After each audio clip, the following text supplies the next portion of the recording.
ಎಲ್ಲ ತಮಗೆ ಬೇಕಾದವರಿಗೆ ಅದು ಬೇಕು ಇದು ಬೇಕು ಅಂತೆಲ್ಲ ಲಾಬಿಯನ್ನ ಮಾಡಿದ್ರು.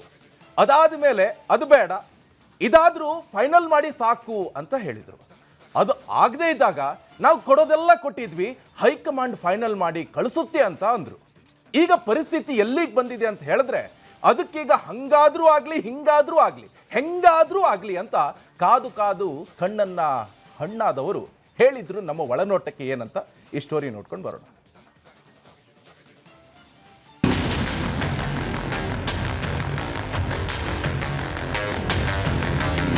ಈ ಹರಿಕತೆ ಹೆಂಗಿದ್ಯಪ್ಪ ಅಂದ್ರೆ ಕರ್ಮ ರಿಟರ್ನ್ಸ್ ಅಂತೇನೋ ಹೇಳ್ತಾರಲ್ಲ, ಬರೀ ಅದೇ ಕೇಸ್ ಇದು. ಈ ಕರ್ಮಕ್ಕೆ ಗೂಗಲ್ ಮ್ಯಾಪು ಬೇಡ, GPS ಬೇಡ, ಒಳ್ಳೆ ಬೆನ್ ಹತ್ತಿದ್ ಬೇತಾಳದ ತರ ಹುಡ್ಕೊಂಡಂಗ್ ಬರುತ್ತೆ. ಅದಕ್ ಸರಿಯಾಗಿ ಈ ಹೈಕಮಾಂಡೋ ಹಂಗೆ ಮಾಡ್ತಿದೆ ಅಂತ ಯಾವುದು ಕರ್ಮದ ಕತೆ ಹೇಳೋಕೆ ರೆಡಿಯಾಗಿ ಬಂದಿದ್ರು ನಮ್ ಗೋವಿಂದಣ್ಣ. ಸರಿ, ಅದೇನ್ ಹರಿಕತೆ ಅಂತ ತಿಳ್ಕೊಳ್ಳೋಣ ಅಂತ ನಾವು ಕೇಳೇ ಬಿಟ್ವಿ. ಅರೆ ಗೋವಿಂದಣ್ಣ, ಅದೇನ್ ಕರ್ಮಕ್ಕೆ ಮ್ಯಾಪು GPS ಅಂದ್ಕೊಂಡು ನೀವೇನ್ ಹೇಳಬೇಕು ಅಂತ ಇದ್ದೀರೋ ಡೈರೆಕ್ಟ್ ಆಗಿ ಹೇಳ್ಬೋದಲ್ವಾ ಅಂತ ಕೇಳಿದಾಗ ಬಾಯ್ ಬಿಟ್ರು ನೋಡಿ, ಅಡ್ರೆಸ್ಸೇ ಕೊಡದಿದ್ರು ಹುಡ್ಕೊಂಡ್ ಬರೋ ಕರ್ಮದ ಕತೆ.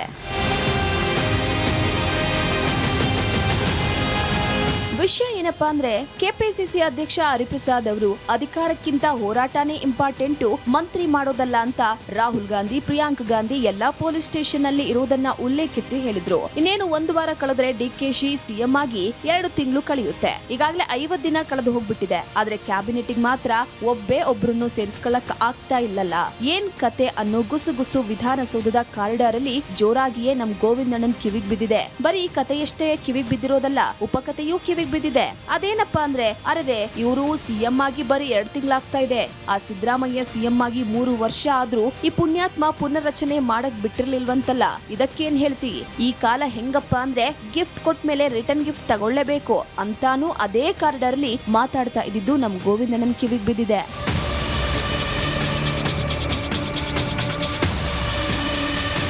ಆದ್ರೆ ಸರ್ಕಾರಿ ನಿವಾಸ ಕಾವೇರಿ ಕಾರಿಡಾರ್ನ ಮೂಲಗಳ ಪ್ರಕಾರ ಈಗ ಕ್ಯಾಬಿನೆಟ್ ಡಿಲೇ ಆಗಿರೋದ್ರಲ್ಲಿ ಮಾಜಿ ಸಿಎಂ ಕೈವಾಡ ಏನೂ ಇಲ್ವಂತೆ. ಇವರು ಸಿಎಂ ಆಗಿದ್ದಾಗ DCM ಆಗಿದ್ದವರು ಹೇಗೆ ಪುನರ್ರಚನೆ ಆಗದಂತೆ ತಡೆಯಲಿಲ್ವೋ, ಹೇಗೆ ಹೆಚ್ಚುವರಿ DCM ಆಗದಂತೆ ತಡೆಯಲಿಲ್ವೋ, ಹಾಗೆ ಈಗ ಇವರು ವಿಸ್ತರಣೆ ಆಗದಂತೆ ತಡೆಯುತ್ತಿಲ್ಲ ಅನ್ನೋದು ಕಾವೇರಿ ನಿವಾಸದ ಮೂಲಗಳ ಜಸ್ಟಿಫಿಕೇಶನ್.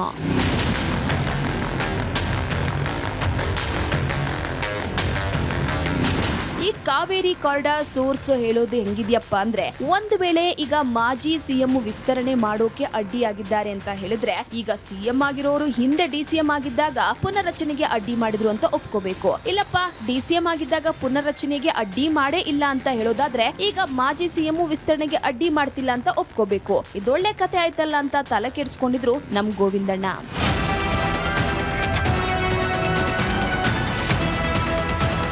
ಹಿಂಗೆಲ್ಲ ಮಾತು ಕೇಳಿ ಬರ್ತಾ ಇರೋದ್ರಿಂದ ಅತ್ತ ವಿಧಾನಸೌಧದ 3ನೇ ಮಹಡಿಯ 373A ಕೊಠಡಿ ಒಳಗಿಂದ ದಾರಿ ಕಾಣದಾಗಿದೆ ರಾಘವೇಂದ್ರನೇ ಹಾಡು ಕೇಳಿಸ್ತಾ ಇದೆಯಂತೆ. ಹೆಂಗಿದ್ರು ಈಗ ಆ ಕೊಠಡಿ ಒಳಗೆ ಕೂತಿರೋರು ರಾಯರ ಭಕ್ತರೇ ಅಲ್ವಾ ಅಂತ ಸುಮ್ನಾಗೋಣ ಅನ್ಕೊಂಡ್ರೆ, ಅದೇ ಕೊಠಡಿಯ ಮೂಲಗಳು ಈಗ ಬೇರೆಯದೇ ಕತೆ ಹೇಳ್ತಿವೆ. ಅವರು ಹೇಳ್ತಾ ಇರೋದೇನಪ್ಪಾ ಅಂದ್ರೆ, ಆ ಕೊಠಡಿಯ ಕುರ್ಚಿಯಲ್ಲಿ ಕೂತವರು ಈಗ ದಾರಿ ಹುಡುಕ್ತಾ ಇದ್ದಾರಂತೆ. ಯಾವ ದಾರಿ ಅಂತ ಕೇಳಿದ್ರೆ, ದಾರಿ ಯಾವುದಯ್ಯ, ಸಂಪುಟ ವಿಸ್ತರಣೆಗೆ ಅಂತ ತಲೆ ಕೆಡಿಸ್ಕೊಂಡಿದ್ದಾರಂತೆ. ಈಗ ಸಂಸದರ ಸಭೆಗೆ ಅಂತ ದಿಲ್ಲಿ ದಾರಿ ಹಿಡಿದಿರೋದ್ರಿಂದ ಅದೇ ದಾರಿಯಲ್ಲೇ ಪ್ರಯತ್ನ ನಡೆಸಲಿದ್ದಾರೆ ಅಂತಿವೆ ಮೂಲಗಳು.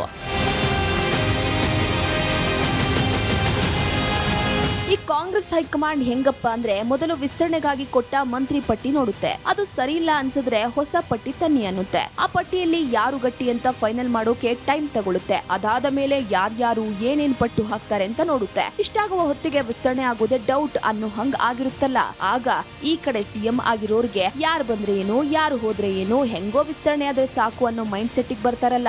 ಆಗ ಇದೇ ರೈಟ್ ಟೈಮು ಅಂತ ಹೇಳಿ ತಾನೇ ಒಂದು ಪಟ್ಟಿ ಕಳಿಸಿ ಎಕ್ಸ್ಪಾನ್ಷನ್ ಮಾಡಿ ಅಂತ ಹೇಳುತ್ತೆ. ಅಷ್ಟು ಹೊತ್ತಿಗೆ ಬೆಂಗಳೂರಿನ ದೊಡ್ಡ ಮೋರಿಲಿ ಬಾಳ ಗಲೀಜು ಹರಿದು ಹೋಗಿರುತ್ತೆ ಅಂತ ಕಾವೇರಿ ಕಾರಿಡಾರ್ನಲ್ಲಿ ಮಾತಾಡ್ತಿದ್ದ ದೃಶ್ಯ ನಮ್ಮ ಒಳನೋಟಕ್ಕೆ ಕಂಡಿದೆ.